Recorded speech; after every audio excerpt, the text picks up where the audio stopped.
ஓம் அசதோ மா சத்கமய தமசோ மா ஜோதிர்கமய மிருத்யோர்மா அமிர்தம் கமய. ஓம் சாந்தி சாந்தி சாந்தி. பிரகதாரண்ய உபனிஷத் சாந்தி மந்திரம். பகவத்கீதை தியான ஸ்லோகம். ஓம் பிரபன்ன பாரிஜாதாய தோத்ரவேத்ரைகபானயே ஞானமுத்ராய கிருஷ்ணாய கீதாமிருததுஹே நமः. சர்வோபனிஷதோ காவோ தோக்தா கோபாலநந்தனः பார்த்தோ வத்ஸ சுதீர்போக்தா துக்தம் கீதாமிருதம் மஹத். வசுதேவசுதம் தேவம் கம்சசானூரமர்தனம் தேவகி பரமானந்தம் கிருஷ்ணம் வந்தே ஜகத்குரும். மூகம் கரோதி வாசாலம் பங்கும் லங்கயதே கிரிம் யத்கிருபா தமஹம் வந்தே பரமானந்த மாதவம். பகவத்கீதை 6வது அத்தியாயம். சென்ற வகுப்பில் 10வது ஸ்லோகத்தை முடித்தோம். இந்த 10வது ஸ்லோகத்தில் கடைசி ஒரு வார்த்தை சொல்லியிருக்காரு. நிராசீர் அபரிக்கிரகா அப்படிங்கிற ஒரு வார்த்தை சொல்லியிருக்காரு. அப்கோர்ஸ் நான் போனதில் சொன்னேன், பொதுவாக அபரிக்கிரகா அப்படிங்கிறத யார்கிட்டையும் நம்ம எதுவும் வாங்கக்கூடாது அப்படின்றோம். இப்போது இந்த ஜென்மத்தில் நம்ம இப்படி இருக்கோம் அப்படின்னா காரணம் என்னென்னா நம்முடைய பெற்றோர்கள். ஸோ அந்த பித்ருக்கடனை எப்படி நாம் அடைப்போம்? இது ஆக்சுவலி பித்ருக்கடனை அடைக்க முடியாது. நம்ம இன்றைக்கி இப்படி வாழ்ந்துக்கிட்டு இருக்கோம்னா, இந்த உலகத்துக்கு நம்ம உலகத்தில் இப்படி இருக்கோம்னா அது அவர்களுக்கு நாம் கடன் பட்டிருக்கோம், அவர்களுக்கு நாம் கடன் பட்டிருக்கிறோம். அப்போ அந்த கடனை அடைக்கணும். அப்போ தான் நமக்கு அந்த அபரிக்கிரக சால்வ் ஆகும். ஒருவேளை நம்முடைய பெற்றோர்களுக்கு நம்முடைய பெற்றோர்கள் இந்த உலகத்தில் இருந்தால் அவர்களுக்கு செய்ய வேண்டிய பண உதவியோ அல்லது வேறு எது தேவையோ அதை நாம் செய்ய வேண்டும். அல்லது அவர்கள் இல்லை என்றால், இந்த உலகத்தில் இல்லை என்றால் அவர்கள் இந்த உலகத்தில் இருந்தாலும் சரி இல்லை என்றாலும் சரி அவர்களுக்காக நான் பிரார்த்தனை செய்ய வேண்டும். அட்லீஸ்ட் நம்ம ஒரு 1108 தடவை ஜபம் பண்ணி அந்த ஜபத்தினுடைய பலனை நம்முடைய பெற்றோர்களுக்கு கொடுக்கணும். குறைந்தது ஒரு 108 முறை ஜபம், இறைவா இந்த ஜபத்தின் பலன் என்னுடைய தாய் தந்தையருக்கு செல்ல வேண்டும், அவர்கள் இந்த உலகத்தில் நலமாக இருக்க வேண்டும் என்று மீண்டும் மீண்டும் பிரார்த்தனை செய்வதன் மூலமாக ஓரளவுக்கு நாம் அந்த பித்ரு கடனை அடைக்கலாம். ஒரு இந்துவாக, ஒரு சனாதன தர்மத்தில் பிறந்த நாம் இந்த பலனை கொடுக்கவில்லை என்றால் நாம் நன்றி கெட்டவர் ஆகிவிடுவோம் என்று நம்முடைய சாஸ்திரங்கள் சொல்கிறது. அதனால இந்த அபரிக்கிரக, இந்த ஜபத்தின் பலன் அட்லீஸ்ட் நம்ம இந்த ஜபத்தினுடைய பலனை நம்முடைய பெற்றோர்களுக்கு கொடுக்கணும். இந்த உலகத்தில் நமக்கு கிடைத்ததை விட நாம் அதிகமாக திருப்பி கொடுக்க வேண்டும். ஒரு சன்னியாசக இருக்கும்போது நான் என்ன திருப்பி கொடுக்க முடியும் என்று கேட்கலாம். நம்மால் முடிந்த அளவு பக்தர்களுக்கு நாம் குருதேவரை பற்றியோ அன்னையாரை பற்றியோ சுவாமிஜியை பற்றியோ அல்லது ஆன்மீக கருத்துக்களை பற்றி நான் உணர்ந்தவரை உங்களுக்கு சொல்வதுதான் என்னுடைய அபரிக்கிரகம், அதாவது என்னுடைய தர்மம். அந்த வகையில் நம்ம ஏன்னா பக்தர்கள் சன்னியாசிகளுக்கு வேண்டிய பணமோ பொருள்களோ கொடுக்குறாங்க. இப்போ அதுக்கு பதிலாக அந்த சன்னியாசி என்ன செய்யணும் அப்படின்னா, அவருக்கு தெரிஞ்ச அந்த ஆன்மீக கருத்துக்களை, பகவத்கீதை, உபனிஷத் இது போன்ற விஷயங்களை அவருக்கு தெரிந்த அளவு அவர் மற்றவர்களுக்கு சொல்லிக் கொடுக்கணும். அதே நேரத்தில் முடிந்த அளவுக்கு நாம் என்ன தேவையோ அதை மட்டுமே வாங்கி கொள்ள வேண்டும். தேவையில்லாததை வாங்கி கொண்டு பொருட்களை சேர்த்து கொள்ளக்கூடாது.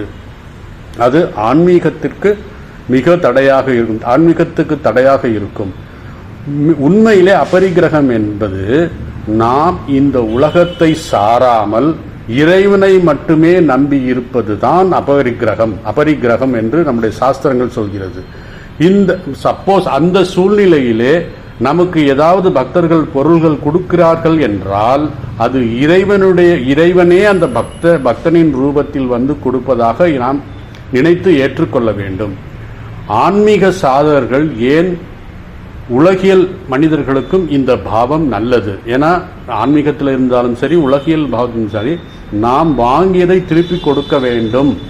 அப்படி கொடுக்காதனால தான் இந்த மிக்ஸாம் புயல்ல சென்னை பீப்புள் இவ்வளோ கஷ்டப்படுறாங்க. ஸோ நமக்கு என்ன தேவையோ தேவையில்லாத பொருட்களை வாங்கி வைக்கக்கூடாது. ஒரு வேளை வாங்கினாலும் நமக்கு அதை திருப்பி கொடுக்கக்கூடிய ஒரு நிலையில் நாம் இருக்க வேண்டும். அப்படி செய்யவில்லை என்றால் நாம் நன்றி கெட்டவர்கள் ஆகிடுவோம். இது சம்பந்தமாக 3 ஸ்லோகம் 3வது அத்தியாயத்தில் பார்த்தோம். 3வது ஸ்லோகத்தில் 11, 12, 13 தேவான் பாவயதானேன தே தேவா பாவயந்துவ பரஸ்பரம் பாவயந்த ஸ்ரேயோ பரம் அவாத்யான் அப்படின்னு சொல்லி நாம் தேவர்களுக்கு பிரார்த்தனை செய்து யஜ்யத்தின் மூலமாக யாகத்தின் மூலமாக வழிபாட்டின் மூலமாக பிரார்த்தனை செய்யும் பொழுது அவர்கள் நமக்கு வேண்டியதை நமக்கு தருவார். மழை தருவார், நல்ல செல்வத்தை தருவார், நல்ல புரிதலை தருவார்கள். அந்த மாதிரி ஒரு இது இருக்கு. ஸோ பரஸ்பரம் பாவயந்த நம்ம செய்கிறோம், அவங்களும் செய்கிறாங்க.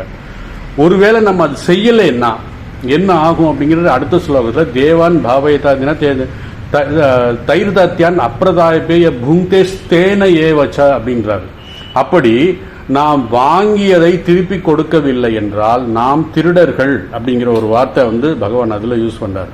ஸோ இந்த இதில் என்னன்னா இயற்கை நமக்கு கொடுத்ததை நாம் திருப்பி கொடுக்க வேண்டும். அது வந்து அதான் பகவான் ராமகிருஷ்ணர் ஜீவ சேவைய சிவ சேவை அப்படின்றது. ஸோ ஜீவர்களுக்கு மட்டும் தானா அப்படின்னா நான் ஜீவன் கூட, அதாவது உயிரற்ற கூட. ஃபார் எக்ஸாம்பிள் நமக்கு உயிரற்றவர்களுக்கு எப்படி உதவி செய்ய முடியும் அப்படின்னு நீங்க கேட்கலாம். ஒன்றுமில்லை, நம்ம வந்து சுற்றுப்புற சூழலை நாம் காத்தால் நாம் வந்து இந்த பிரபஞ்சத்தை காத்தது போல. பிரபஞ்சம் அதாவது ஒன்றுமில்லை, தண்ணி பொல்யூட் பண்ணாமல் இருக்கிறது, நியர்பை ரிவர்ஸில் இருக்கிற அந்த பொல்யூஷன்ஸ் எல்லாம் நம்ம எடுத்தோம்னு வச்சுங்களேன், அது நமக்கு அந்த நதிக்கு நாம் செய்கின்ற ஒரு பலன். ஸோ இந்த மாதிரி அந்த நமக்கு நம்மால் முடிந்ததை நாம் அந்த பரஸ்பரம் பாவயந்த அப்படிங்கிறதுக்காக நான் சொல்கிறேன். இப்படி நாம் இயற்கையிலிருந்து நாம் வாங்கியதை நாம் திருப்பி கொடுக்கவில்லை என்றால் அது பலவந்தமாக நம்மிடத்திலிருந்து பிடிங்கிட்டு போகும். அதுதான் இப்போ நடக்குது. ஏன்னா நம்ம வந்து எப்போ நம்ம சுயநலம் ஆக நம்ம வந்து இயற்கையிலேருந்து எல்லாம் வாங்கி வச்சுக்கிட்டு நம்ம திருப்பி கொடுக்கலைன்னா அது பலவந்தமாக நம்மிடம் இருந்து அந்த சூழல் உண்டாகும், அது பிடிங்கிட்டு போகும் அப்படிங்கிற மாதிரி சொல்லலாம். இது நமக்கு புரிவதில்லை. வாழ்க்கையில் நமக்கு நிறைய விஷயங்கள் நம்ம வந்து புத்திசாலி அப்படின்னு நினைச்சிட்டு நம்ம நினைக்கிறோம். அது நமக்கு புரிதலுக்காக நான் ஒரு உதாரணம் சொல்றேன். இப்போ கசாப்பு கடையில் ஒரு ஆடு வருதுன்னு வச்சுங்க, அந்த ஆட்டுக்கு தெரியும் என்னை கொல்ல போறாங்கன்னு எனக்கு அந்த ஆட்டுக்கு தெரியும். ஆக அது என்னன்னு முரண் பிடிச்சி அந்த இங்கிருந்து ஓட பார்க்கும். அதனுடைய கண்களில் நாம் சோகத்தை பார்க்கலாம். அப்போ அந்த ஆட்டை பார்க்கும்போது நமக்கு தெரியும். ஸோ இப்படி ஒவ்வொரு ஜீவனும் தான் வாழ வேண்டும் என்று நினைக்கிறது. அதில் தப்பே இல்லை. ஆனால் வாழும் பொழுது நாம் மற்றவர்களுக்கு எந்தவித பாதகம் இல்லாமல் இருக்கணும் அப்படிங்கிறத நம்முடைய சாஸ்திரங்கள் எல்லாம் சொல்லுது. ஒருவேளை நம்ம இயற்கையிலிருந்து திருப்பி கொடுக்கல, நம்ம வாங்கினது திருப்பி கொடுக்கலன்னா அது பலவந்தமாக பிடித்து போகும். அது மாதிரி தான் இந்த ஆட்டுக்குட்டி. இந்த ஆடு பலவந்தமாக பிடிச்சு அது கொல்ல போகும்போது அது முடிஞ்ச அளவுக்கு அதுல இருந்து முரண்டு பிடிச்சி ஓட பார்க்கும். ஆனா ஓட முடியாது, பிடிச்சி வச்சுக்குவாங்க. அப்ப அந்த நேரத்துல அந்த உடல்ல ஒரு ரசாயனம் உருவாகும் அப்படின்னு சொல்லி அறிஞர்கள் விஞ்ஞானிகள் சொல்றாங்க. அந்த இறக்கும் தருவாயில் அதை எதிர்த்து, அதாவது அந்த உயிர் வாழ வேண்டும் என்று எதிர்த்து நிற்கும் பொழுது அதற்கு தன்னுடைய உடலில் ஒரு வகையான ரசாயனங்கள் உருவாகும். அதனாலதான் அந்த ரசாயனத்தோட அந்த மாமிசத்தை நம்ம சாப்பிட்டோம்னா நமக்கு தீங்கு விளைக்கும். அதனால நம்ம சமய பெரியவர்கள் புலால் உண்ணல் கூடாது அப்படின்னு சொல்லி வள்ளலார் பெருமானும் சொல்றாரு, அப்புறம் புத்த பெருமானும் சொல்றாரு. ஸோ இந்த மாதிரி இந்த அபரிக்கிரக அப்படிங்கிறதுல கடைசி நம்ம இப்படி ஒரு நிலை நமக்கு வரக்கூடாது என்பதற்காக நாம் முடிந்தவளை நம் வாழ்வதற்கு என்ன தேவையோ அதை வைத்துக்கொண்டு இயற்கையிடந்து நாம் என்ன வாங்குகிறோமோ அதை நாம் திருப்பி கொடுக்க வேண்டும் என்று சொல்லிட்டு அப்புறம் 11வது ஸ்லோகம். இப்போ 10, 11, 12, 13, 14 இந்த 5 ஸ்லோகம் வந்து அந்தரங்க சாதனை. இப்போ வந்து 10வது ஸ்லோகத்தில் ஜென்ரலா சொல்லிட்டாரு. என்ன சொல்றது? ஏகாகிரகம் அப்படின்னு சொன்னாரு. யோகி இஞ்சின்ன சததம் ஆத்மானம் ரகசியம் ஸ்திதா. ரகசியம்னா தனிமையில இருக்கணும் அப்படின்னு சொன்னாங்க. அப்புறம் ஏகாக்கி தனிமையில் இருக்கணும், ரகசியமான, யாரும் பார்க்கக்கூடாத, யாரும் ஆக்சஸ் பண்ணக்கூடாத இடமா இருக்கணும் அப்படின்னு சொல்லிட்டாரு. அதுக்கப்புறம் எத சித்தாத்மா, ஏகாக்கி எத சித்தாத்மா, நம்முடைய சித்தத்தையும் கட்டுப்படுத்தணும் அப்படின்னு ஜென்ரலா சொல்லிட்டாரு. இப்போ அதோடைய விளக்கம் சொல்றாரு. ஏகாகினா முதல் எப்படி இருக்கணும், எப்படிப்பட்ட இடத்தில் தனிமையிலே இருக்கணும்ன்றோம், தனிமையில இருக்கிற இடம் எப்படி இருக்கணுங்கிறத சொல்றாரு. 11ஆம் ஸ்லோகம் படிக்கிறேன். சுச்சௌ தேசே பிரதிஷ்டாபிய ஸ்திரம் ஆசனம் ஆத்மனः நாத்யுச்ரிதம் நாதி நீச்சம் சைலாஜின குஷோத்தரம் அப்படின்னு சொல்றாரு. அதாவது சுத்தமான இடத்தில் உறுதியானதும் அதிக உயரமில்லாமலும் மிகுந்த தாழ்வல்லாகவும் துணி, மான்தோல், தர்ப இவைகளெல்லாம் ஆகிய ஆசனத்தில் நன்கு அமைத்து கொண்டு அதில் தியானம் செய்ய வேண்டும் அப்படின்னு சொல்றாரு. ஸோ இதோடைய அந்த அந்த இடத்தினுடைய விளக்கம் எல்லாம் இப்போ எப்படி சொல்றாருன்னு பார்ப்போம். ஸோ முதல்ல இந்த ஸ்லோகம் எப்படிப்பட்ட இடத்தில் உட்கார்ந்து தியானம் செய்ய வேண்டும். முதலில் சொன்னாரு இது ரகசிய ஸ்திதா, மனித நடமாட்டம் இல்லாத இடத்தில் தியானம் செய்யலாம் என்று போன ஸ்லோகத்தில் பார்த்தோம். இந்த ஸ்லோகத்தில் 2 நிபந்தனைகள் சொல்றாரு. மனிதர்கள் நடமாட்டம் இல்லாத இடம் மற்றும் தூய்மையான இடமாக இருக்க வேண்டும். ஏன்னா வீட்டில் ஒரு தூய்மையான இடத்தில் உட்கார்ந்து நாம் தியானம் செய்ய வேண்டும். இந்த தூய்மை அப்படிங்கும்போது 2 வகையான தூய்மை இருக்கிறது. ஒன்று ஸ்வபாவதக சுச்சக, சுச்ச என்றால் தூய்மை, ஸ்வபாவதகன்னா இயற்கையாகவே தூய்மையாக இருக்கின்ற இடம்.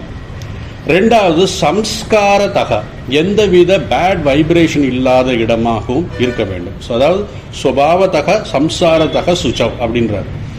ஸோ ஸ்வபாவதக என்னன்னா இயற்கையாகவே தூய்மையான இருக்கின்ற இடம். 2வது சம்ஸ்காரதகன்னா தூய்மை என்றால் அந்த இடத்தில் உள்ள நல்ல எண்ணங்கள், நல்ல வைப்ரேஷன் இருக்கின்ற இடத்தை பார்த்து தேர்ந்தெடுக்க வேண்டும்.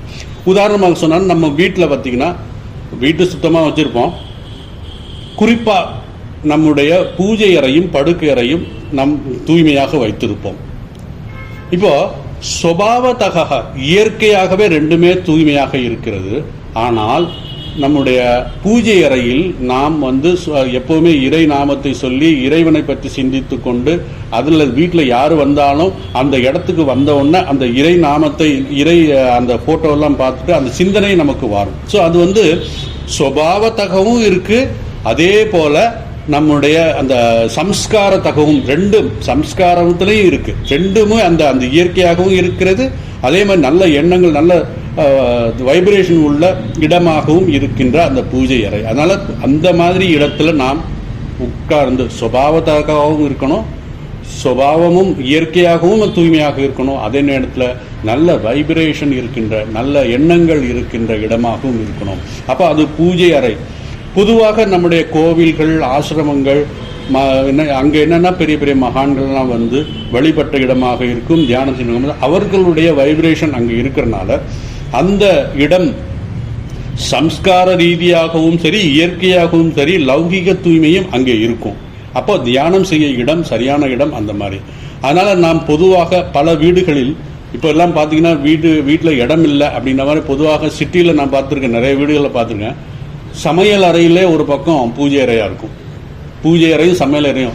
அப்போ நான் காலையில் நேற்று பேசிட்டு இருக்கும்போது ஒரு அம்மா சொன்னாங்க, பூஜை அறையிலும் சமையல் அறையும் ஒன்றா ஏன் வச்சிருக்காங்கன்னா அவங்க ஒரு விளக்கம் ரொம்ப நல்லா இருந்தது. அந்த விளக்கம் சொன்னாங்க என்னன்னா, பூஜை அறையும் ஏன் சமையல் அறையும் ஒன்றா இருக்கு அப்படின்னா, சமைச்சு அதை ஆஃபர் பண்ணுறதுக்காக, அதை நைவேத்தியம் பண்ணுறதுக்காக தனியாக போக வேண்டியலாம். அப்படியே அந்த சட்டையை அப்படி பானையை அந்த அந்த குக்கரை அப்படி திருப்பினோம்னா பகவான் பார்த்துருவாரு அப்படின்னு ஈஸியாக நமக்கு அந்த வேலை முடிஞ்சிடும். ஆஃபரிங்லாம், அதாவது நைவேத்தியம்லாம் ஈஸியாக அங்கேயே முடிச்சிடலாம் அப்படிங்கிறதுக்காக இருந்தாங்க. ஆனால் என்ன சொல்கிறது, நமக்கு நகரத்தில் சிட்டியில் இடம் கிடைக்காது. அதனால் இடம் கிடைக்கிற இடத்துல நம்ம வந்துடுவோம். சில பேர் பார்த்தீங்கன்னா யாருமே ஆக்சஸ் பண்ண முடியாமல் எடுத்து அந்த ஸ்டெப்பு, அந்த மாடி ஸ்டெப்புக்கு கீழே வச்சுருப்பாங்க பூஜை அறை அப்படின்னு சொல்லிட்டு. ஸோ அந்த மாதிரி எல்லாம் இருந்தோம்னா நமக்கு கஷ்டம்தான். ஏன்னா நம்ம சொல்கிற மாதிரி வீட்டில் அந்த வாஸ்துவெல்லாம் பார்த்து பூஜை அறை இங்கே தான் வைக்கணும் அப்படின்னா அது எதுக்குன்னா இயற்கையாகவும் அந்த இடம் நல்ல தூய்மையாகவும் இருக்கும், அதே மாதிரி சம்ஸ்காரமாக நல்ல தாட்ஸ் உள்ள நல்ல எண்ணங்கள் உள்ள இடமா அந்த இடமா இருக்கும். அதாவது இதை பார்த்தீங்கன்னா வாஸ்துபடி பார்த்தீங்கன்னா அந்த இடத்துல வச்சுருப்பாங்க.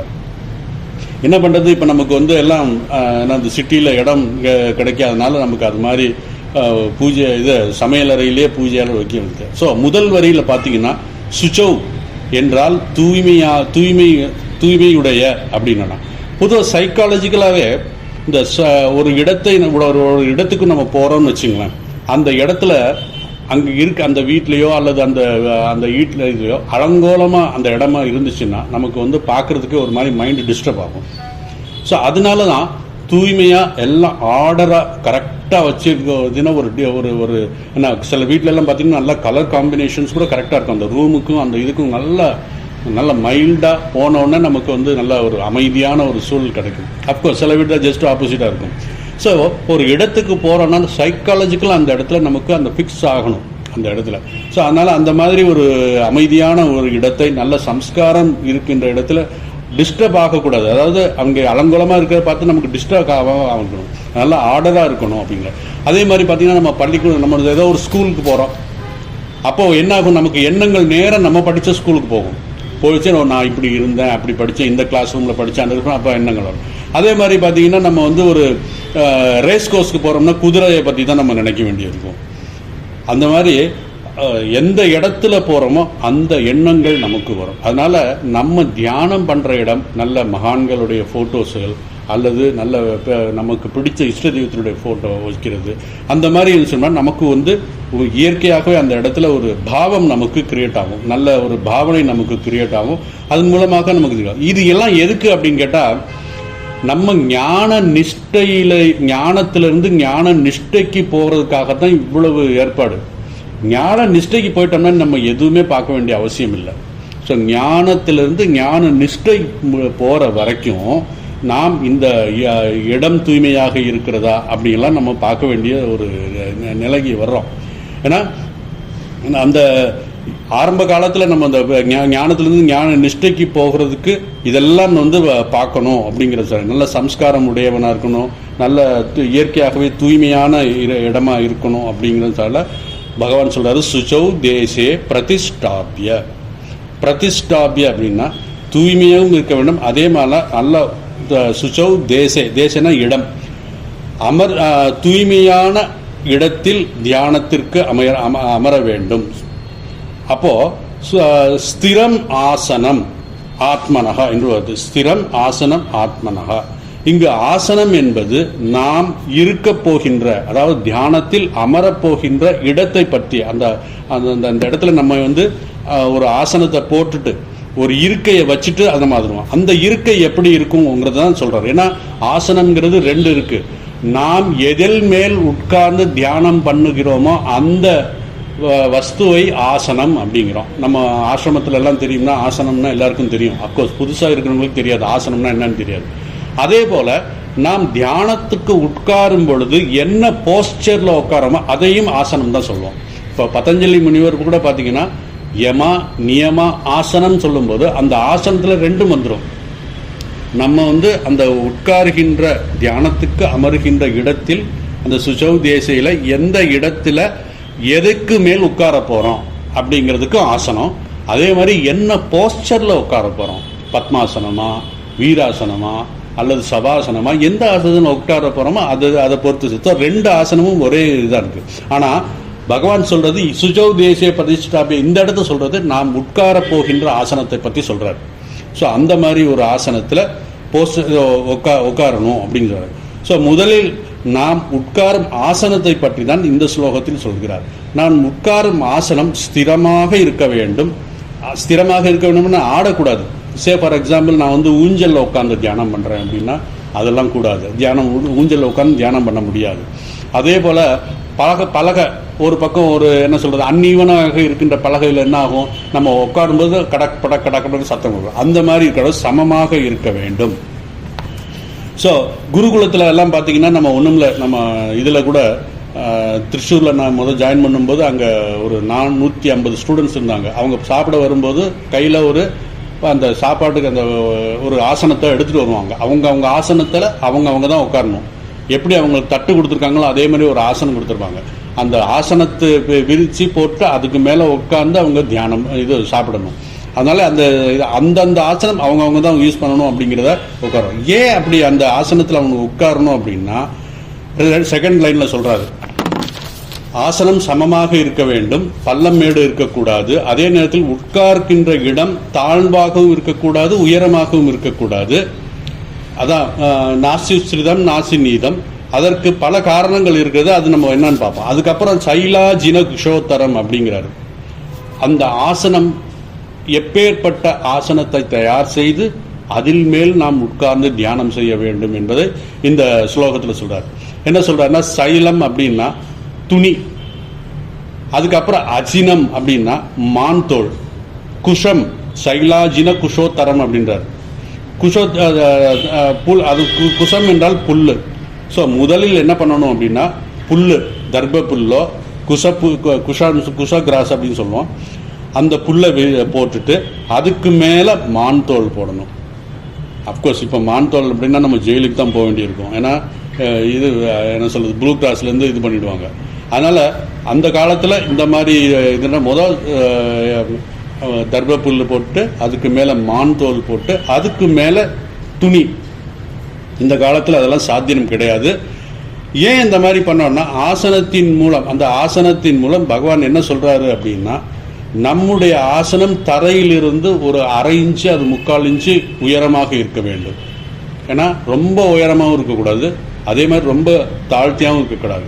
காரணம், தியானத்தின் பொழுது எறும்பு வேற ஏதாவது பூச்சிகள் வந்தாலும் அது ஊர்ந்து வரும்போது அந்த ஆசனத்தில் ஏதோ ஒரு தடை இருக்குன்னு சொல்லிட்டு அது திரும்பி போயிடும். அதே போல் நாம் உட்காருகின்ற ஆசனம் மென்மையாக இருக்க வேண்டும், சாஃப்டாக இருக்கணும். ரொம்ப சாஃப்டாகவும் இருக்கக்கூடாது, ஓரளவுக்கு சாஃப்டாக, அதே மாதிரி கடினமாக இருக்கக்கூடாது. ரொம்ப சாஃப்டாகவும் இருக்கக்கூடாது, கடினமாக இருக்கக்கூடாது, நல்ல ஓரளவுக்கு சாஃப்டாக இருக்கணும். ஏன்னா நம்ம நீண்ட நேரம் உட்கார்ந்து தியானம் பண்ணும்போது கை கால் வலிக்காமல், அதை கால் வலிக்காமல் இருக்கும். ஆகவே தான் அது கொஞ்சம் மென்மையாக இருக்க வேண்டும், அதிக மென்மையாக இருக்கக்கூடாது. அதே மாதிரி நம்ம உட்கார்ந்து தியானம் செய்யக்கூடிய வசதியாக இருக்க வேண்டும். அதே போல் வெறும் தலையில் உட்கார்ந்து நம்ம தியானம் பண்ணக்கூடாது. காரணம் என்னது, இப்போ குளிர் காலத்தில் நமக்கு அந்த குளிர்ச்சி இருக்கும், பூமி குளிர்ச்சியாக இருக்கும். அந்த நேரத்தில் நம்ம அதில் உட்கார்ந்து தியானம் பண்ணோம்னா அந்த குளிர் நம்முடைய கால்களில் அது அப்படியே நமக்கு ஏதாவது நோய்களை உண்டாக்கக்கூடிய இது சாத்தியம் இருக்குது. அதே போல் அதிகமான வெயில் படுகின்ற இடத்துல உட்கார்ந்து தியானம் சொல்லும்போது அந்த பூமி சூடாக இருக்கும். அங்கே உட்காந்து தியானம் பண்ணோம்னா நம்ம உடம்புல இருக்கிற அந்த தண்ணி சத்து எல்லாம் இழுத்துரும், அதில் டீஹைட்ரேஷன் ஆகிறதுக்கு வாய்ப்பு இருக்குது. சுருக்கமாக பகவான் என்ன சொல்கிறாருன்னா, நாம் தியானத்தில் உட்கார வேண்டும் என்றால் ஏதோ ஒரு டவலோ அல்லது ஒரு பெட்ஷீட்டோ நல்ல நாளாக மடித்து அதை போட்டுக்கிட்டு தியானம் பண்ணால் போதும் அப்படிங்கிற மாதிரி நம்ம சொல்லணும். அது ஏன்னா அந்த காலத்தில் மான் தோல் கிடைச்சது, தர்பப்புல் கிடைச்சது, இப்போல்லாம் எங்கே போகிறது, அதெல்லாம் கிடைக்காது இப்போ. அதனால் நம்ம அப்படி உட்காந்து ஆசனத்தில் முக்கியத்துவம் பூமியிலிருந்து என்னென்னா சற்று உயர்வாக இருக்க வேண்டும். நம்ம பூமியை ஒட்டி இருக்கக்கூடாது, பூமியோட ஒரு 1/2 இன்ச்சோ 3/4 இன்ச்சோ கொஞ்சம் மேலே இருக்கணும். அதான் ஆசனத்தினுடைய முக்கியத்துவம். அதான் அது அந்த நிலையில், அதாவது அந்த ஒரு 1/2 இன்ச்சு 3/4 இன்ச்சு இருக்கும் பொழுது நமக்கு ஓரளவுக்கு கம்ஃபர்டாக இருக்கும். ரொம்ப உயரமாக இருக்கக்கூடாது, அதனால தான் நாத்தியுஸ்ரிதம் அப்படின்னு சொன்னார், ரொம்ப கீழே இருக்கக்கூடாது அப்படிங்கிறது சொல்கிறார். ஸோ எப்படி அந்த சிஸ்டம் எப்படின்னா, அந்த உத்தரம் அப்படிங்கிற துணி மேலே போட்டுக்கணும். புல், அதுக்கப்புறம் மான்தோல், அதுக்கப்புறம் அந்த துணி. உத்தரம் அப்படிங்கிறது 1 by 1 அடுக்கடுக்காக இருக்கிறது உத்தரம் அப்படிங்கிறது. அதாவது 1 by 1 வைக்கணும் அப்படிங்கிறது தான் உத்தரம் அப்படிங்கிற வார்த்தையில் சொல்லியிருக்காரு. அதான் சொல்கிறாரு, நாத்துச்சிதம் நாச்சிதம். நாம் தியானத்தில் அமர தேர்ந்தெடுக்கும் அதிக உயரமாக இருக்கக்கூடாது, அதே நேரத்தில் தாழ்ந்தும் இருக்கக்கூடாது, சமமாக இருக்க வேண்டும். உயர்ந்த இடத்தில் அமர்ந்தால் தியானத்தின் போது வீழ்ந்து விடுவோம் என்ற பயம் வந்துடும். அதே போல் அண்டர் கிரவுண்டில் கீழே உட்காந்து தியானம் பண்ணுவோம்னு நினச்சோன்னா அங்கே தண்ணி வர்றதுக்கு வாய்ப்பு இருக்குது. இப்போ பார்த்தீங்கன்னா மச்சான் புயலில் எல்லாம் வீடுகள்லேயே 4 அடி தண்ணி வந்துருச்சு. அதனால் அந்த மாதிரி தாழ்வான இடத்துலனா கம்ப்ளீட்டாக தண்ணி வந்துடும். அதே போல் ஏதாவது பூச்சி புழுக்கள்லாம் வர்றதுக்கு இருக்குது. அதனால் ரொம்ப தாழ்வான இடத்துல நம்ம உட்காந்து தியானம் பண்ணக்கூடாது. மென்மையாக இருக்கின்ற ஆசனம் மென்மையாக இருக்க வேண்டும்.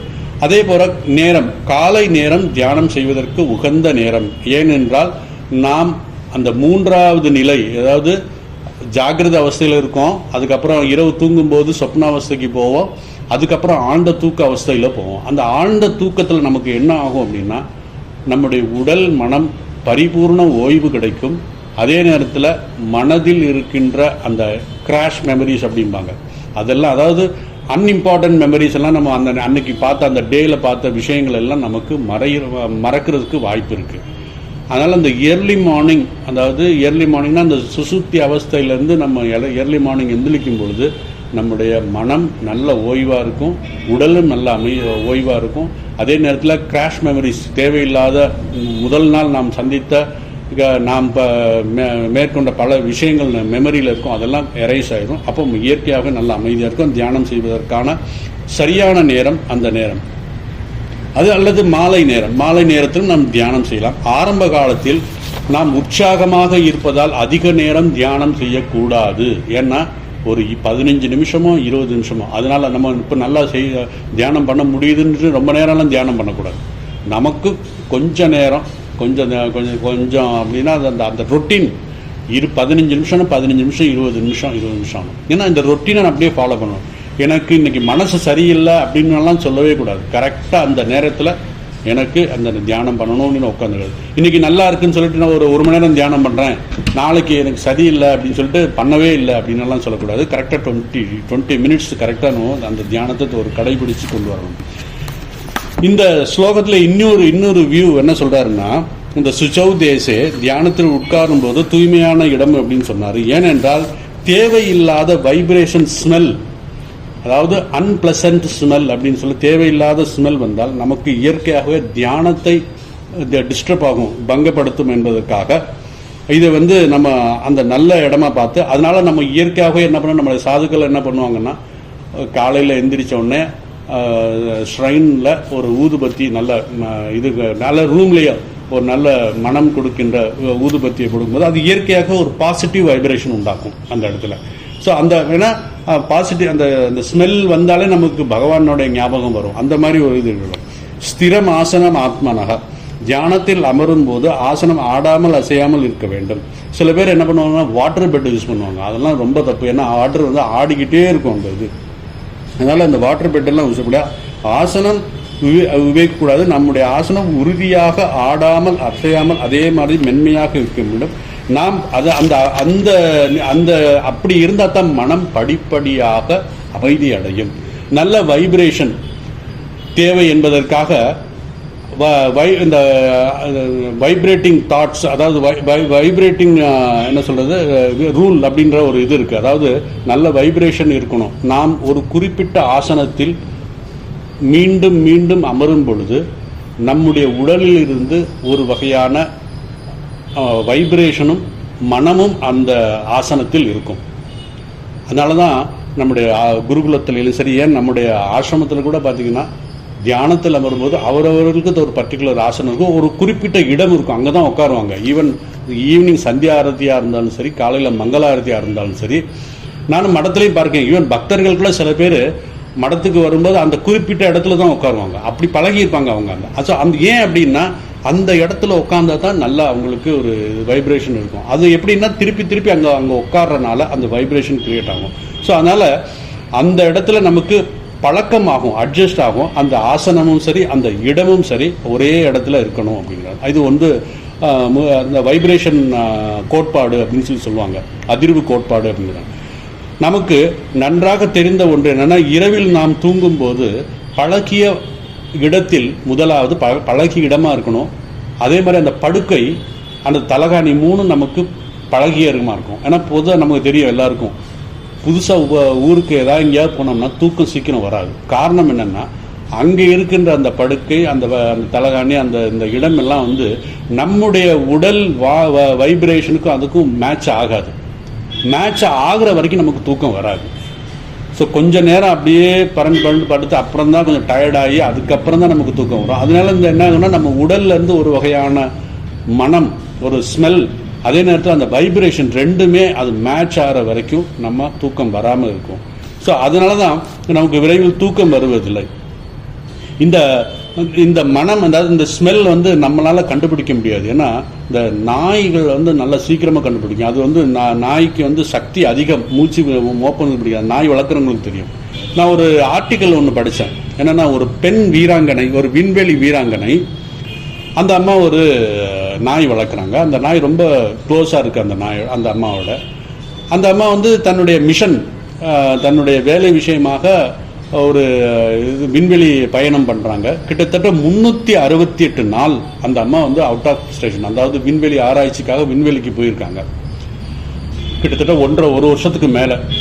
அந்த ஒரு வருஷம் முடிஞ்சு அந்த அம்மா ரிட்டர்ன் திரும்பி வரும்போது அவருடைய ஹஸ்பண்ட் போயிட்டு அந்த அம்மாவை ரிசீவ் பண்ணுறதுக்காக போயிருக்கார். போயிட்டு திரும்பி வீட்டுக்கு வந்த உடனே அந்த அம்மா வர்றது தெரிஞ்ச அந்த நாய், வீட்டு நாய் ஓடி வருது. கிட்டத்தட்ட ஒரு வருஷத்துக்கு மேலே அந்த சந்திச்சது. அந்த ஒரு வருஷத்துக்கு ஆனாலும் சரி அந்த நாய் கரெக்டாக அந்த மோப்பம் பிடிச்சி அந்த அம்மா, என்னுடைய எஜமானி அம்மா வர்றான்னு சரி அந்த நாய்க்கு தெரிஞ்சு அந்த நாய் வந்தோடனே சுற்றி வருது, அந்த அம்மாவை மேலே பாயுது.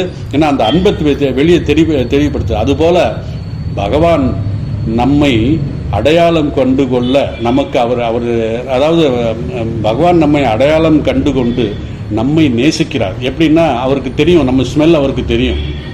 அந்த அந்த அந்த ஸ்மெல்லை வச்சு நம்மை நேசிக்கிறார். அவர் நம்மை பார்த்து கொண்டு இருக்கிறார். நம்ம எப்பொழுதுமே நம்மை பாதுகாக்கிறார்னு சொல்றார். இது பகவான் ராமகிருஷ்ணன் இன்னொரு அருமையான கதை ஒன்று, ஒரு பேரபிள் சொல்றாரு. இந்த செட் ஆகுறது, அந்த வைப்ரேஷனும் அந்த மனம் எப்படி செட் ஆகும்னு சொல்லி. ஒரு அம்மா மீன் வியாபாரி. அந்த அம்மா வந்து பஜாரில் போய் மீன் விற்க போயிருக்காங்க. மீன் விற்றுட்டு கடைசி ரிட்டர்ன் ஆகும்போது ரொம்ப நேரம் ஆயிடுச்சு, இருட்டிடுச்சு. அந்த அம்மா கொஞ்சம் தூரம் நடந்து போகணும், மழை, சரியான மழை. என்ன பண்ணுறதுன்னு தெரியாமல் இருந்தாங்க. அப்போது வீட்டுக்கு போகிற வழியில், அந்த வழியில் வசதி இல்லை, வேறு வண்டிகள்லாம் கிடையாது. அதனால் சரி இன்றைக்கி எப்படி இந்த இரவு கடந்ததுக்கப்புறம் தான் போக முடியும், இப்போ போக முடியாதுன்னு நினச்சிட்டு அந்த அம்மா என்ன பண்ணுவாங்க, போகிற வழியில் அந்த அம்மா ஊருக்கு போகிற அடுத்த கிராமத்துக்கு போகணும். ஆனால் நைட்டு இரவு போக முடியாது, இருட்டுருச்சு. ஸோ போகிற வழியில் அந்த பூ வியாபாரம் பண்ணுற ஒரு வீடு ஒன்று வருது. அந்த அம்மாட்ட கேட்குறாங்க, நான் இன்று இரவு மட்டும் தங்கிக்கிறேம்மா, நாளைக்கு காலைல போகணும், ஆனால் போக முடியல, மழை வேறு பெய்யுது, இருட்டிருச்சு, என்னால் போக முடியாதுன்னா, அதனால் என்னம்மா நீ தங்கிக்கோ அப்படின்னு சொல்லி அந்த அம்மா சொல்கிறாங்க. சரி அப்படின்னு சொல்லிட்டு அந்த அம்மாவுக்கு ஒரு அறை கொடுத்துருக்காங்க. அவங்க அங்கே தூங்குறாங்க. ஆனால் இரவு அந்த அம்மாவுக்கு ரொம்ப நாள், அந்த மீன் விற்கிறவங்க அந்த அம்மாவுக்கு தூக்கமே வரல. அப்புறம் என்ன பண்ணுறது, கொஞ்சம் நேரம் பார்த்தாங்க, என்னடா இது தூக்கமே வரமாட்டேங்குது அப்படின்னு சொல்லி என்ன பண்ணாங்க, அவங்க அந்த மீன் கூடையில் கொஞ்சம் தண்ணியை தெளிச்சுட்டு அது தலைக்கு கீழே வச்சுட்டு படுத்துட்டாங்க. அப்போ நல்லா தூக்கம் வந்துச்சு. காரணம் என்ன, அவங்க பழகி அந்த வைப்ரேஷன், அந்த ஸ்மெல், அதனால அதை அவங்க ஈஸியாக அந்த தூங்க முடியுது. அதான் நாத்தியுச்சிதம். தியானத்தில் அமரும்போது மிக உயரமான ஆசனத்தில் உட்காரக்கூடாது. காரணம், ஆழ்ந்த தியானத்தில் கீழே விழுக வாய்ப்பு இருக்கிறது. அதே போல நாதி நீச்சம், மிகவும் கீழான இடத்தில் உட்கார்ந்து தியானம் செய்யக்கூடாது. காரணம், அங்கு தண்ணி வரக்கூடிய, பூச்சி புழுக்கள் வரக்கூடிய இடமாக இருக்கும். ஊர்ந்து வந்து நம்மை தொந்தரவு செய்யும். ஸோ இப்படிப்பட்ட இடத்தில் தியானம் செய்ய முடியாது. அதே மாதிரி சைலாஜின குஷோத்தரம், இந்த 3 லேயர் 1 by 1 வச்சு நமக்கு சாஃப்டாக இருக்கிற குஷனை ஏற்படுத்தணும்.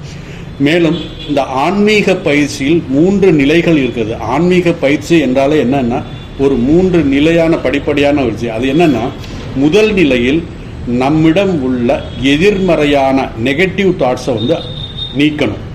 ஆன்மீக பயிற்சினாலே அதுதான். அப்போ அந்த எதிர்மறையான சம்ஸ்காரங்கள், எதிர்மறையான எண்ணங்களை நீக்குவதற்கு நமக்கு என்னென்ன பண்ணணும், பாசிட்டிவ் தாட்ஸு கொண்டு வரணும். ஸோ முதல் நிலையில் நம்மிடம் இருக்கின்ற எதிர்மறையான எண்ணங்களையும் சம்ஸ்காரங்களையும் நீக்குவது. 2வது நிலை, நேர்மறையான சம்ஸ்காரங்கள், நேர்மறையான எண்ணங்கள், பழக்க வழக்கங்களை வளர்த்து கொள்ள வேண்டும். இது 2வது ஸ்டெப். 3வது ஸ்டெப் என்னன்னா, இந்த 2ஐயும் கடந்து நாம் அதோட, எப்படி குருதேவர் ராமகிருஷ்ணன் சொல்றாரு, ஒரு முள்ளு குத்துச்சுன்னா இன்னொரு முள்ளை எடுத்து, அந்த குத்துன முள்ளை எடுத்துட்டு கடைசி 2 முள்ளையும் தூக்கி எரிஞ்சிருவேணும். இந்த முள்ளு எடுக்கிறதுக்கு உதவி ஆயிடுச்சே இந்த முள்ளு, இதை நான் வச்சுக்கலாமே அப்படின்னு சொல்லக்கூடாது. 2 முள்ளையும் இருக்கணும். அந்த மனதை அந்த பக்குவப்படுத்துவதற்காகத்தான், இந்த பாசிட்டிவ் தாட்ஸ், நெகட்டிவ் தாட்ஸை நீக்கி பாசிட்டிவ் தாட்ஸை கொண்டு வர்றதுக்காகத்தான் பதஞ்சலி முனிவர் யமா நியமா அப்படிங்கிற விஷயத்த சொல்றாரு.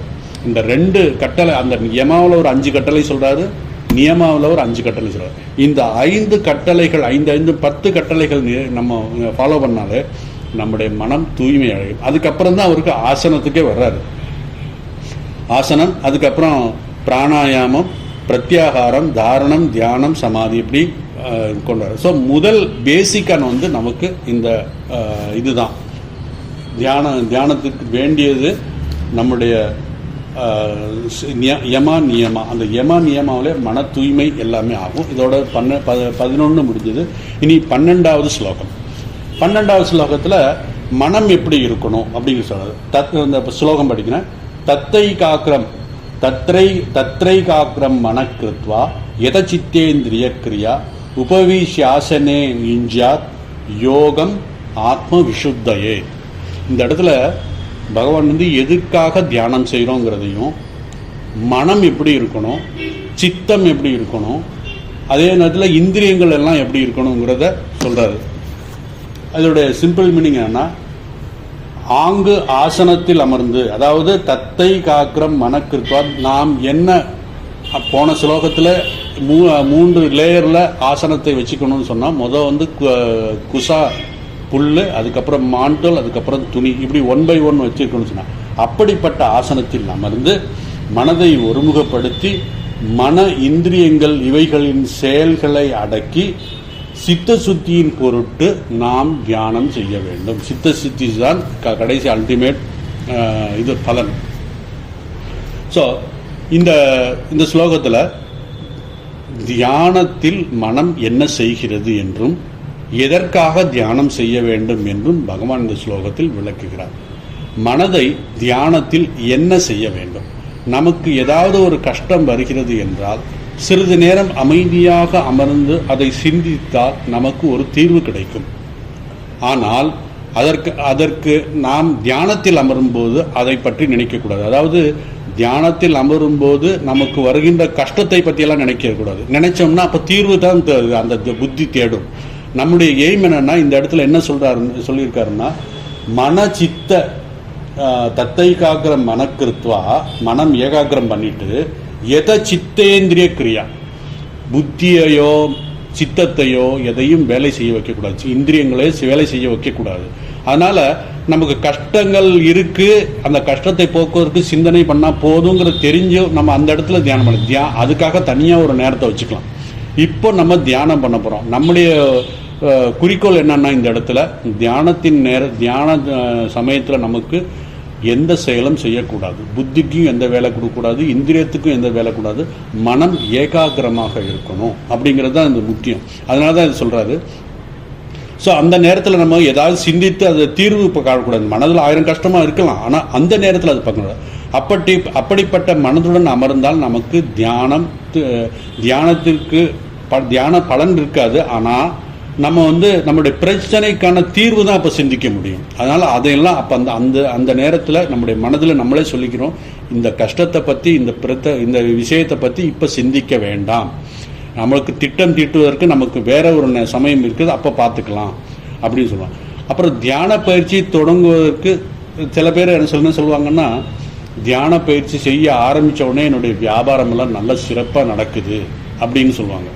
அதே நேரத்தில் சில நல்ல திட்டங்கள் எல்லாம் அப்போ என்னால் தீட்ட முடியுதுன்னா அது தியானம் அல்ல. நமக்கு அந்த மாதிரி திங்க் பண்ணக்கூடாது. ஏன்னா வியாபாரம் நல்லா நடந்தால் நல்லது தானே, நல்லது தான், நான் இல்லைன்னு சொல்லலை. ஆனால் தியானத்தில் அமர்ந்தும் போது இதையெல்லாம் நினைக்கக்கூடாது. நம்ம வியாபாரத்துக்காக வியாபாரத்தின் சம்பந்தமாக அந்த கடையில் உட்கார்ந்துருக்கும் போதோ அல்லது வீட்டில் வேற மற்ற நேரங்கள்லையோ அதை பற்றி நாம் சிந்தித்து அதுக்கான தீர்வையும் நம்ம இது பண்ணலாம். அந்த தியான நேரத்தில் நமக்கு புத்தியிலும் சிந்திக்காமல் இருக்க வேண்டும். அதே நேரத்தில் இந்திரியங்களுக்கும் எந்த வேலையும் கொடுக்கக்கூடாது. மனம் ஒருமுகப்பட்டு குவித்த நிலையில் இருக்க வேண்டும்.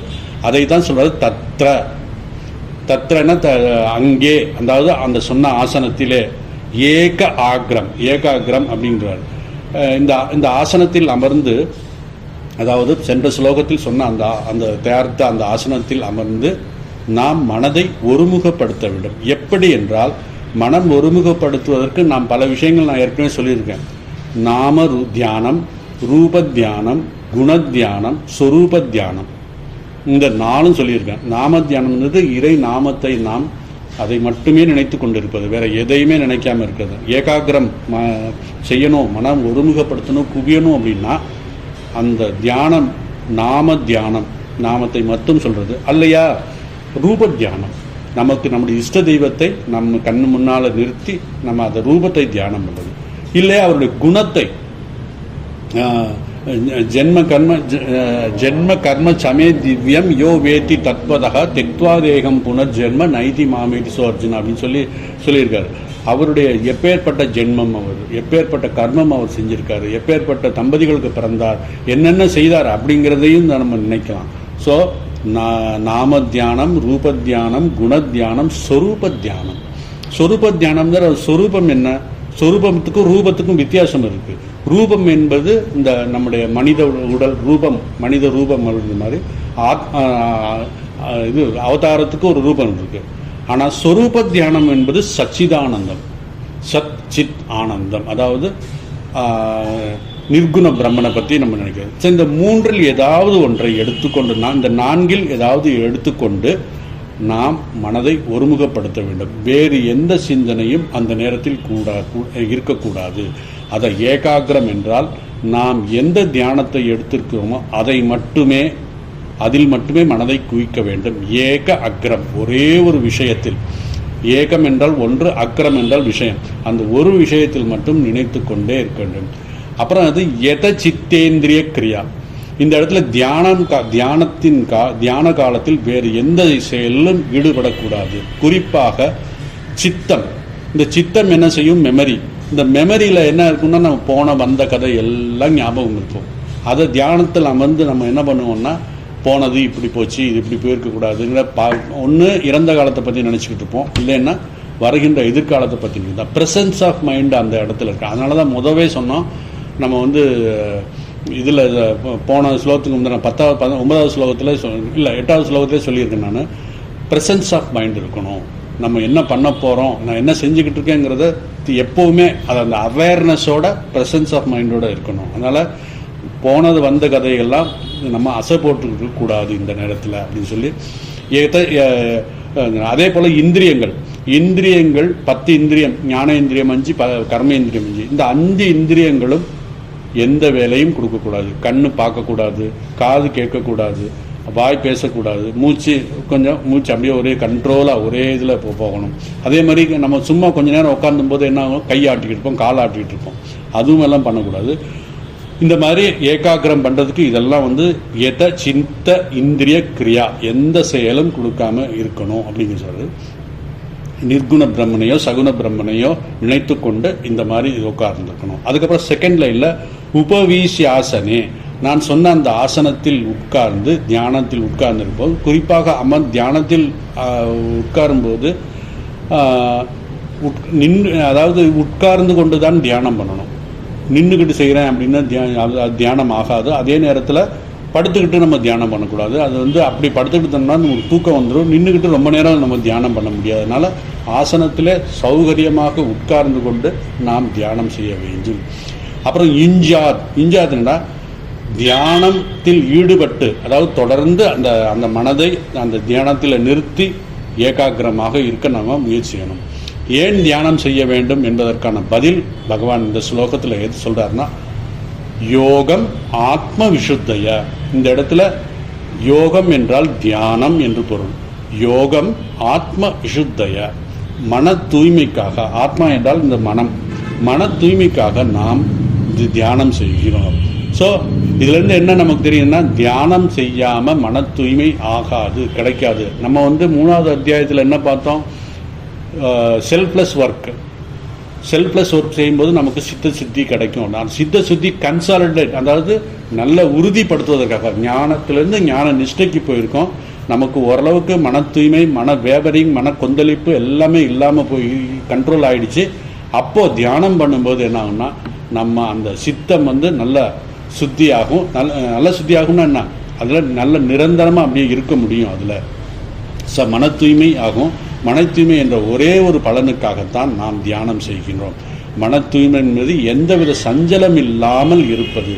ஸோ அந்த இடத்துல நம்ம மன தூய்மை நம்முடைய எல்லாம் கண்ட்ரோல் பண்ணுது, நம்முடைய மனதில் இருக்கின்ற அந்த தேவையற்ற விஷயங்கள். காரணம் செல்ஃப்லெஸ் ஒர்க்கு, நம் பலன் இல்லாமல் வேலை செய்வதனால் நமக்கு அதெல்லாம் கொந்தளிப்பெல்லாம் குறையுது. ஆனால் இந்த இடத்துல தியானம் செய்யும் போது மன தூய்மை உறுதியாகிறது. இதுதான் தியானத்தினுடைய முக்கியமான பலன் அப்படின்னு சொல்லி பகவான் சொல்கிறாரு. அப்புறம் இது இன்னொரு வியூ என்னன்னா, மனதை குவிப்பது ஒரு விஷயத்தை எண்ணுவது. அதைத்தான் மனம் தத்தை காக்கிரம் மன கிருத்வா அப்படிங்கிறது, மன அக்ரம் கிருத்வா, மனதை ஒருநிலைப்படுத்துவது அப்படின்னு சொல்றாரு. ரெண்டாவது எத சித்தேந்திரிக்குங்க, ரெண்டு விஷயங்கள் சொல்ல. சித்தம் என்றால் மனதில் எதையும் சிந்திக்காமல் இருப்பது. பொதுவாக நாம் எதிர்காலத்தை பற்றியோ அல்லது இறந்த காலத்தை பற்றியோ சிந்தித்து கொண்டே இருப்போம். அதனால இந்திரிய கிரியா எத சித்த இந்திரிய கிரியா, சித்தமும் இந்திரியங்களும் கட்டுப்பாட்டில் இருக்க வேண்டும். அது கட்டுப்பாட்டில் இருக்க வேண்டும் என்றால் எந்த வேலையும் கொடுக்கக்கூடாது. அந்த நேரத்தில் இந்திரியங்கள் 5 கர்மேந்திரியங்கள், ஞானேந்திரியங்கள் 5, எந்த வேலையும் கொடுக்கக்கூடாது.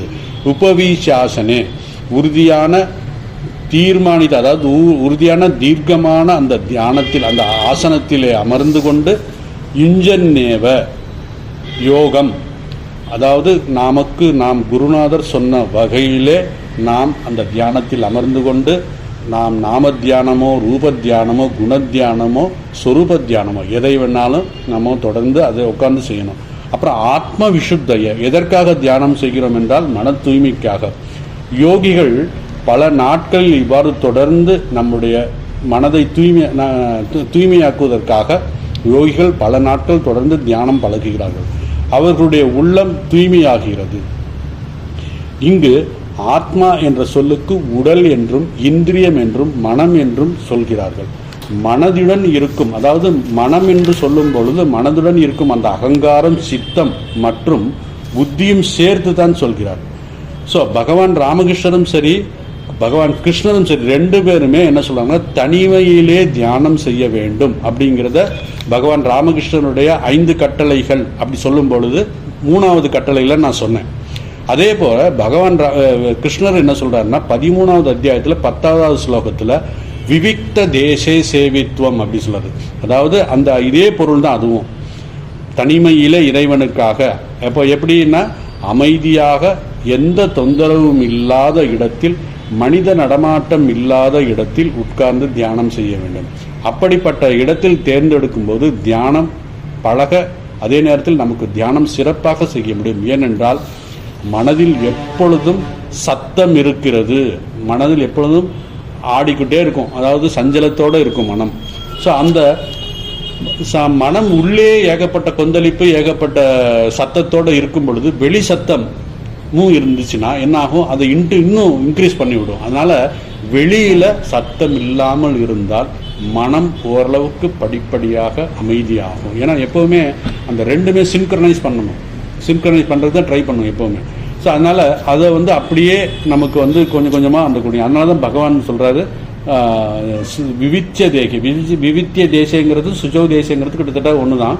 விவித்திய தேசம்னா யாரும் மனித நடமாட்டம் இல்லாத இடத்தில் இருக்க வேண்டும் அப்படின்னு சொல்கிறார். அதே போல் மனித நடமாட்டம் இல்லாத இடத்தில் நமக்கு பயம் வந்துடும் அப்படின்னு சொன்னேன். அந்த பயத்துக்கு நமக்கு சத்சங்கம் இருந்தால்தான் நமக்கு உறுதியாக அந்த இடத்தில் உட்கார்ந்து தியானம் செய்ய வேண்டும். அப்பேற்பட்ட இடத்தில் சத்தம், குறைந்தபட்சம் சத்தம் இல்லாமல் இருக்கணும். நமக்கு சவுண்ட் ப்ரூஃப் ரூம் வீட்டில் இருந்துச்சுன்னா ரொம்ப நல்லது. அதில் அங்கே உட்காந்து தியானம் பண்ணலாம். ஒரு சவுண்ட் ப்ரூஃப் ரூம் இருந்தால் ரொம்ப நல்லது அப்படின்றார். அப்புறம் தியானம் தொடர்பாக 2 விஷயங்கள் பகவான் சொல்றாரு. அதாவது தற்பொழுது ஒவ்வொருவரும் தியானம் செய்ய வேண்டும் என்று அறிவியல் அறிஞர்களும் விஞ்ஞானிகளும் சொல்கிறார்கள். தியானம் என்பது நம்முடைய மனதில் நேர்மறையான எண்ணங்களை நிரப்புவது தான். அதுதான் எல்லாருமே சொல்கிறாங்க, வேற எதுவுமே கிடையாது தியானம் என்பது. பொதுவாக மருத்துவர்கள், ஆசிரியர்கள் தங்களுடைய நோயாளிகளுக்கும், ஆசிரியர்கள் தங்களுடைய மாணவர்களுக்கும் தியானம் செய்ய வேண்டும் என்று அறிவித்துகிறார்கள். ஏன் அப்படி சொல்கிறாங்க அப்படின்னா, அவர்கள் ஆன்மீக முன்னேற்றத்துக்காக அல்ல. ஆனால் எல்லோருக்கும் ஒன்று நிச்சயம் என்னன்னா, மன மகிழ்ச்சி, மன ஆனந்தம். அது யாருமே வேண்டான்னு சொல்ல முடியாது. அது நான் நல்ல சந்தோஷமாக இருக்கணும் அப்படி தான் எல்லாரும் சொல்லுவாங்க. ஸோ அந்த மன மகிழ்ச்சிக்காக, ஆனந்தத்துக்காக தேவைப்படுவது அந்த தியானம். அவர்கள் தங்கள் மனதை தெளிவாக, மனதை குவிக்க, சரியான முடிவுகளை எடுக்கவும் பக்குவமடையவும் இந்த தியானம் நமக்கு சிறப்பாக உதவும். அதாவது ஆன்மீகத்துக்காக அல்ல, இருந்தாலும் அவர்களுக்கு அந்த நிலையிலே அவர்களுடைய மனதை குவித்து படிக்கிற மாணவனாக இருந்தால் நல்ல மனதை அடைந்து குடிக்கும்போது அவன் 10 நிமிஷம் படிக்க வேண்டியதை 2 நிமிஷத்தில் படிக்க முடியும். அவனுடைய அப்சர்விங் இது அவனுக்கு இன்க்ரீஸ் ஆகும். அதே மாதிரி நோயாளிகளுக்கு எனக்கு ஒன்றும் இல்லை நினைக்கும் போது அவங்களுக்கு நல்ல விரைவில் அவங்களுடைய நோய்கள் குணமாகும். அப்படிங்கிறதுக்காக தியானம் செய்ய வேண்டும் என்று, அதே நேரத்தில் மன சமநிலை அடையும் என்பதற்காகத்தான் நாம் தியானம் செய்கிறோம். இரண்டாவது, தியானம் என்பது ஒரு குறிப்பிட்ட ஆசனத்தில் அமைதியுடன் அமர்வது மட்டும் தியானம் அல்ல. நம்முடைய ஒவ்வொரு செயல்பாட்டும் அதில் பிரதிபலிக்கணும். ஒன்றுமில்ல, தியானம் பண்ணிட்டு இருக்கோம், நான் தியானம் பண்ணும்போது மட்டும் அமைதியாக இருக்கக்கூடாது, அதை அப்படியே பழகணும். எப்படின்னா, தியானம் பழகும் பொழுது நமக்கு மனம் குவித்து அமைதியாகிறதோ, அதே நேரத்தில் நாம் நம்முடைய வீட்டில் உள்ள கழிவறை சுத்தம் செய்யும் போதும் அந்த மன அமைதியோடு செய்யணும். அதே போல் ஒரு கம்பெனியில், பெரிய கம்பெனியில் COE ஆக இருந்தால் அந்த நிர்வாகத்தில் எடுக்கின்ற முடிவு, அந்த அமைதியான மனதில் அந்த முடிவு எடுக்கும் பொழுது அந்த முடிவு சரியான முடிவாக இருக்க வேண்டும். ஆக தியானம் பழகுவது ஆன்மீக சாதகர்கள் வேணால் மோட்சத்துக்காக, சித்திக்காக பண்ணலாம். ஆனால் மற்றவர்கள் அட்லீஸ்ட் அவர்களுடைய மன அமைதி, மன ஆனந்தம், மகிழ்ச்சிக்காக அவங்க அது செய்கிறாங்க. ஸோ இப்படி நாம் தியானம் செய்ய வேண்டும். அந்த ஆழ்ந்து சிந்தித்த முடிவுகளை எடுக்கக்கூடிய அந்த COEக்கு அந்த மன அமைதி இருந்தால் நல்லது என்று சொல்கிறார். அதே போல் நாம் உங்களுக்கு எல்லாருக்கும் தெரியும் நினைக்கிறேன், ஒரு மிக என்ன சொன்னது, என்னுடைய ஆசிரியர் எனக்கு சொன்ன ஒரு புத்தகம் என்னென்னா, டேல் கார்னெல் அப்படின்னு ஒரு புத்தகம். அது என்ன, அதில் என்னன்னா அந்த புத்தகத்துடைய title how to stop worrying and stop living. இந்த புத்தகம் சுவாமி ரங்கநாதாஞ்சி கூட அடிக்கடி சொல்வார்.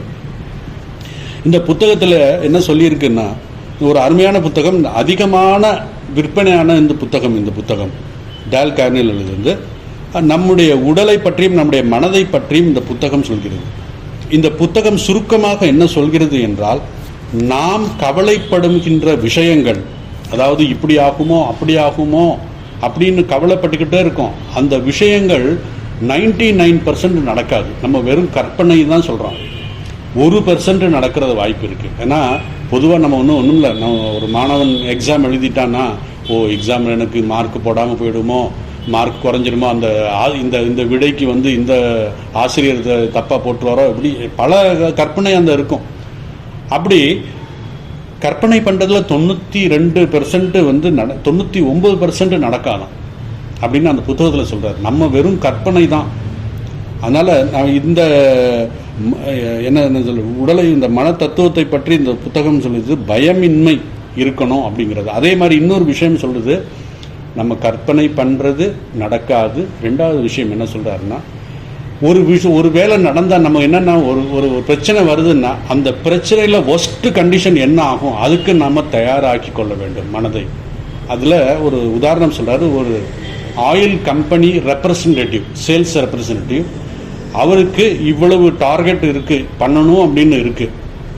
அப்போ அவன் கடுமையாக உழைத்து கொண்டு இருக்கிறான். திடீர்னு என்ன ஆகுன்னா, நேச்சுரல் டிசாஸ்டரில் என்ன ஆச்சுன்னா, அந்த ஆயில் கடவுனை எரிஞ்சிருச்சு. அவன் அதுக்கு இன்சார்ஜ். அது எரிஞ்சனால அவனுக்கு என்ன ஆச்சுன்னா ஏகப்பட்ட லாஸு.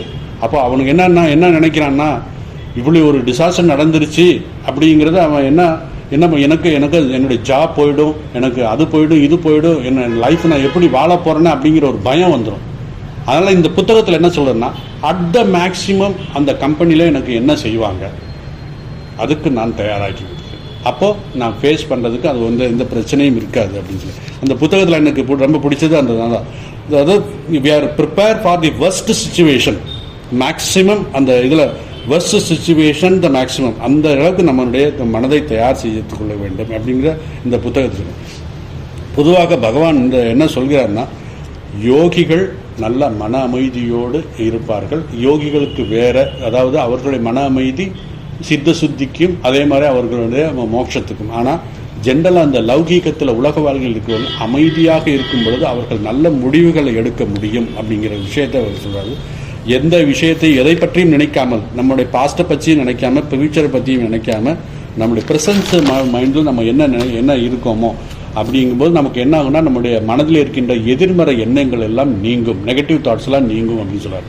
ஸோ ஆன்மீக வாழ்க்கை 3 நிலை அப்படின்னு சொல்லலாம். முதல் நிலை நம்ம நெகட்டிவ் தாட்ஸ் எல்லாம் ரிமூவ் பண்ணணும், அதுக்கப்புறம் பாசிட்டிவ் தாட்ஸை உருவாக்கணும், அதுக்கப்புறம் 2ஐயும் நம்ம விட்டுறணும் அப்படிங்கிறத ஆன்மீகத்தில் ஆன்மீக வாழ்க்கையினுடைய முக்கியத்துவம் அப்படின்னு சொல்கிறாரு. அதே போல் நம்ம செய்கின்ற ஒவ்வொரு விஷயம், அதாவது வாழ்க்கையில் நமக்கு வாழ்க்கையில் வெற்றி வேண்டும் என்றால் நம்முடைய மனம் நம்முடைய கட்டுப்பாட்டில் இருக்க வேண்டும். நம்முடைய கட்டுப்பாட்டில் இருந்தால்தான் நாம் செய்கின்ற காரியம் வெற்றிகரமாக முடியும். நம்மிடம் தேவைக்கு அதிகமாக செல்வம் இருக்கிறது, நல்ல பதவி இருக்கிறது, நம்மிடத்தில் எல்லா வகையான உலக வஸ்துக்களும் இருக்கிறது என்று வைத்துக்கொள்வோம். ஆனால் மனதில் அமைதி இல்லை என்றால் அது எல்லாம் இருந்தும் வீண்தான். அதாவது ஒரு யோகி நான் எல்லாம் விட்டுட்டேன், எனக்கு மன அமைதி மட்டும்தான் இருக்குன்னு சொன்னான். இன்னொருத்தன் நான் பொதுவாக நம்ம மக்கள் சொல்கிறது தானே, என்கிட்ட எல்லாம் இருக்குப்பா ஆனால் மன அமைதி மட்டும்தான் இல்லை. யோகிகிட்ட எனக்கு எதுவுமே இல்லை ஆனால் மன அமைதி மட்டும்தான் இருக்குது அப்படின்றார். ஸோ இந்த மன அமைதி மட்டும் இருக்குன்னா அவர்கிட்ட எல்லாம் இருக்குன்னு அர்த்தம் அப்படிங்கிற மாதிரி சொல்கிறார். ஆமாம், எல்லாம் வச்சிட்டோம், மன அமைதியினால அதை ஒன்றுமே நம்மளால் பண்ண முடியலை. ஸோ நம்முடைய கட்டுப்பாட்டில் மனம் இல்லை என்றால் இத்தனையும் நம்முடைய பதவியோ, நம்முடைய வசதியோ, நம்முடைய வஸ்துக்களோ, நம்முடைய உறவுகள் எதுவுமே நமக்கு பயன்படாது. அதனால் இந்த கேள்வி நமக்குள்ளே நாம் கேட்க வேண்டும். நம்முடைய மகிழ்ச்சிக்கு, நம்முடைய ஆனந்தத்துக்கு எது வேண்டும்? மன அமைதி வேண்டுமா அல்லது பதவி, பணம், பொருள், வஸ்துக்கள் வேண்டுமா? நாம் ஆனந்தமாக இருக்க வேண்டும் என்றால் மனக்கட்டுப்பாடு வேண்டும். நாம் இறைவனை நம்புகிறோமோ இல்லையோ மனக்கட்டுப்பாடு மிக முக்கியம். மனக்கட்டுப்பாட்டை தான் பதஞ்சலி முனிவர் அந்த யமா நியமா என்கின்ற 2 கட்டளையின் மூலம் சொல்கிறார். மனதில் உள்ள எதிர்மறையான குணங்களை நீக்கி நேர்மறையான குணங்களை வளர்த்து கொள்ள வேண்டும். வளர்த்து கொள்வது தான் அதோடைய பண்ணுதான். அதே போல் ஆன்மீகத்தினுடைய சிறப்பு என்னன்னா, நாம் ஒரு சிறப்பான ஒரு டேலண்ட் நம்மகிட்ட இருக்குது அப்படின்னா அதுக்கு காரணமே ஆன்மீகம்தான்.